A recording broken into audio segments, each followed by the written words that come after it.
Iran military का भयानक दावा, अब्राहम लिंकन एयरक्राफ्ट कैरियर को कोस्टल क्रूज मिसाइलों से दहलाया।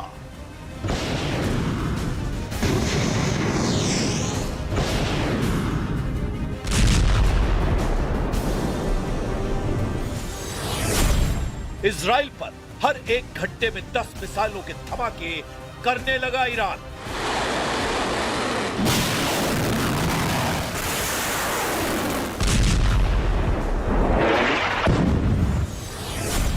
ईरान के बुशहर परमाणु प्लांट के पास हुआ हमला तो ईरान ने किया इजराइल के हरेदा पावर प्लांट पर पलटवार।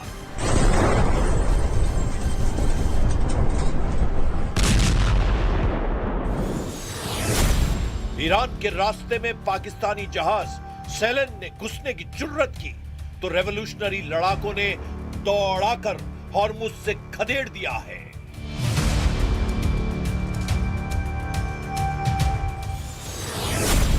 ईरान के नए सिक्योरिटी बॉस का ऐलान, अमेरिका इजराइल से लड़ेगा इस्लामिक वर्ल्ड का नाटो।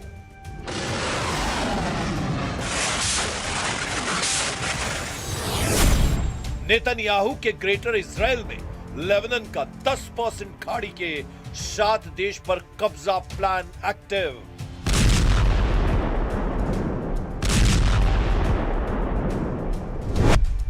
ट्रंप पीस प्लान बना रहे हैं।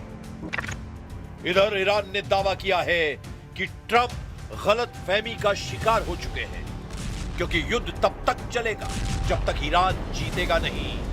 ईरान मिलिट्री ने ट्रंप को मैसेज भेजा है कि वो खुद से सीज फायर की डील कर रहे हैं। ईरान ने दावा किया है कि असल में अमेरिका युद्ध हार चुका।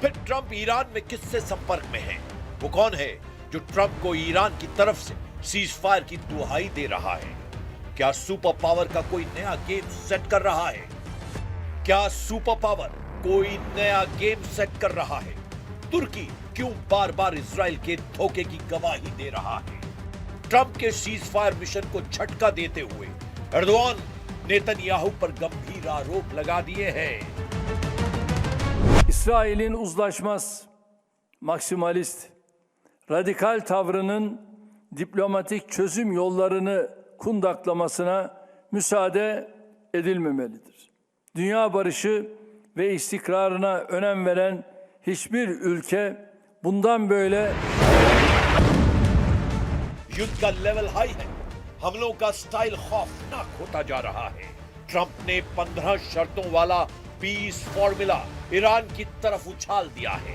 जवाब में ईरान ने 7 सूत्रों वाला चक्रव्यूह बना लिया है, मगर इजराइल फिर से युद्ध का रुख पलटने का ऐलान कर रहा है। नमस्ते, आप देख रहे हैं कच्चा चिट्ठा। मैं हूं आपके साथ जसप्रीत कौर। ईरान के सीज फायर प्रस्ताव ठुकराने से भड़के ट्रंप ने सबसे भयानक बमबारी के ऑर्डर दे दिए हैं, जिसके बाद तेहरान के बाजार पुलिस मुख्यालय को बारूदी धमाकों से उड़ा दिया गया है। इधर ईरान ने इजराइल के सभी एयर डिफेंस सिस्टम को चीरकर भारी तबाही मचाई है। ईरान ने हर घंटे 10 मिसाइलों को लॉन्च करना शुरू कर दिया है। ईरान ने दावा किया है कि कोस्टल क्रूज मिसाइल से ट्रंप के जंगी बेड़े लिंकन पर हमला किया गया है।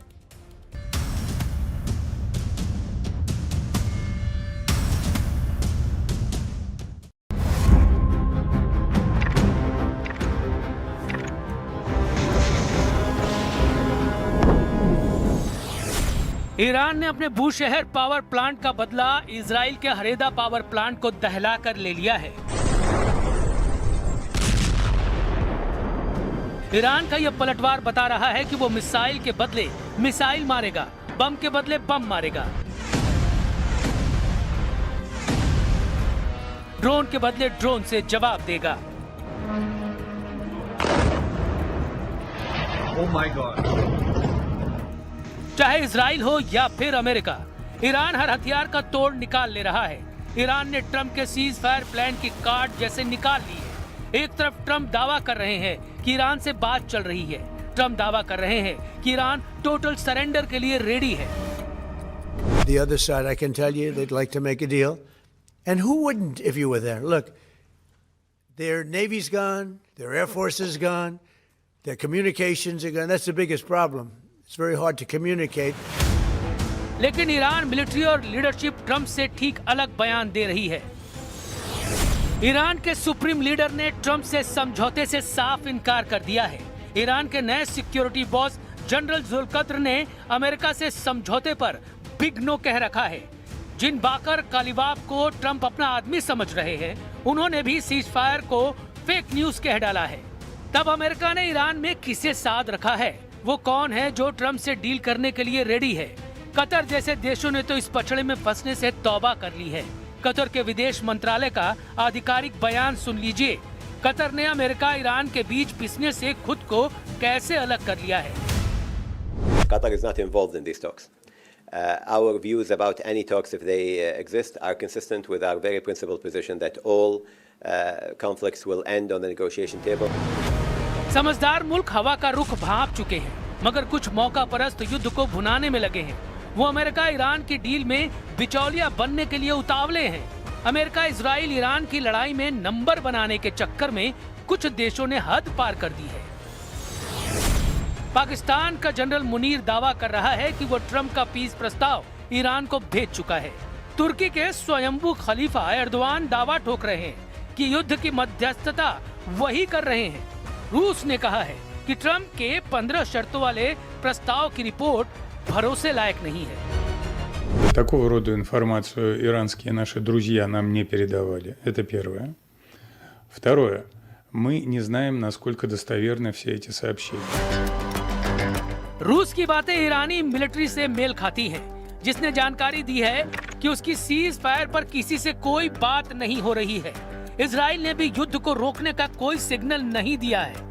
नेतन्याहू अपने सलाहकारों के साथ नए सिरे से सिक्योरिटी मीटिंग कर रहे हैं। उन्होंने सिक्योरिटी कैबिनेट को भी बुलाया है। इजराइल ने अब तक ईरान में अपने सभी टारगेट हिट नहीं किए हैं। नेतन्याहू का प्लान ट्रम्प से बिल्कुल अलग है। ट्रम्प दावा कर रहे हैं कि उन्होंने ईरान में लीडरशिप का सफाया कर तख्ता पलट कर दिया है। ईरान में नए ग्रुप के साथ उनकी अच्छी बातचीत चल रही है। We have really regime change. You know, this is a change in the regime because the leaders are all very different than the ones that we started off with that created all those problems. So this was, I think we can say, Jason, this is regime change. जब Trump युद्ध का खात्मा चाहते हैं तो Iran उन्हें झटका देने लगा है। ईरान ने सुपर पावर के करियर को मिसाइल से दहलाने का दावा किया है।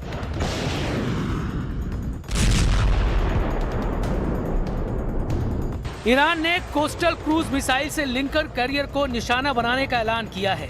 ईरान के जखीरे में कोस्टल क्रूज मिसाइलों की भरमार है, जिसमें कुछ की रेंज 2500 किलोमीटर तक है। जूनियर खमनेई की कुछ कुख्यात कोस्टल क्रूज मिसाइलों की डिटेल जान लीजिए। ईरान रेवोल्यूशनरी गार्ड के navy Abu Mehdi coastal cruise missile से लैस है, जिसकी रेंज 2500 किलोमीटर तक है।